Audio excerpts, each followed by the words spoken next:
I sometimes wish I could have been alive in the 15th century, even the 17th century, when we were all allowed to be polymaths. We did not specialize. There were the people like Leonardo da Vinci around who were scientists, mathematicians, artists, musicians, or in the 17th century, 18th century, the coffee houses in London where everybody was a polymath, that they talked freely across cultures and civilizations. And I don't know when it was that we started to get specialists. So it was, what do you do? You know, I'm an accountant or I'm an IT guy.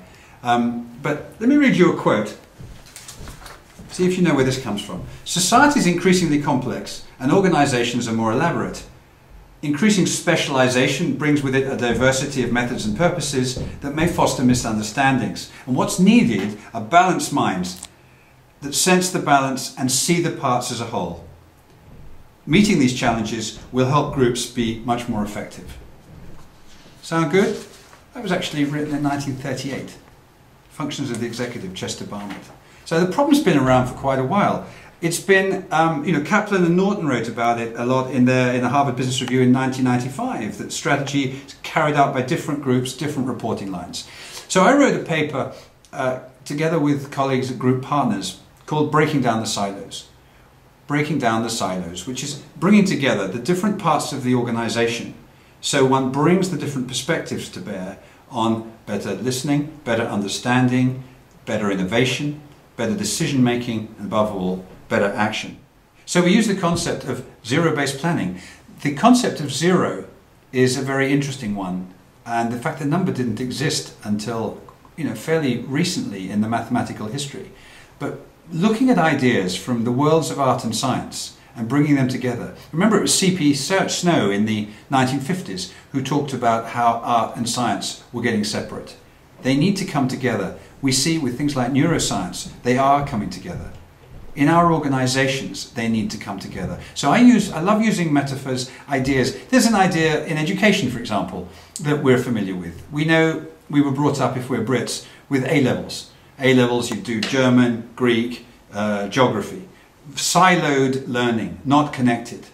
Well, I urged my son recently to do the International Baccalaureate, where you learn this way. So when he studies, for example, he went to Granada, which also begins with a G, except that when he was in Granada, he studied religion, geography, Spanish, architecture, food and drink, nightclubs, whatever. A whole lot of stuff, all together, aligned this way.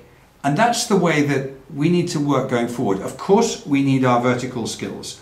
There's an article a few years ago from the Harvard Business Review, the T-based manager. I don't know if you remember this, but we need a vertical specialism. Mine happens to have originally been in marketing, branding, communications.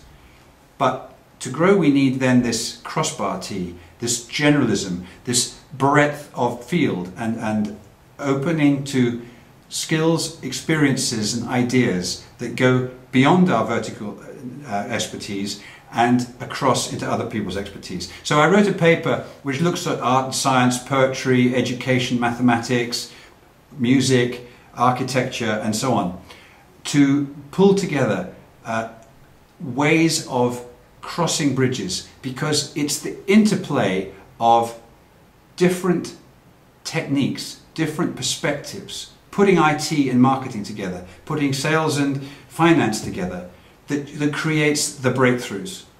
That's what our organizations look for, and I work together as a facilitator with groups of people to take a silo-less, if you will, an integrated, holistic, innovative growth view of the organization, breaking down the silos.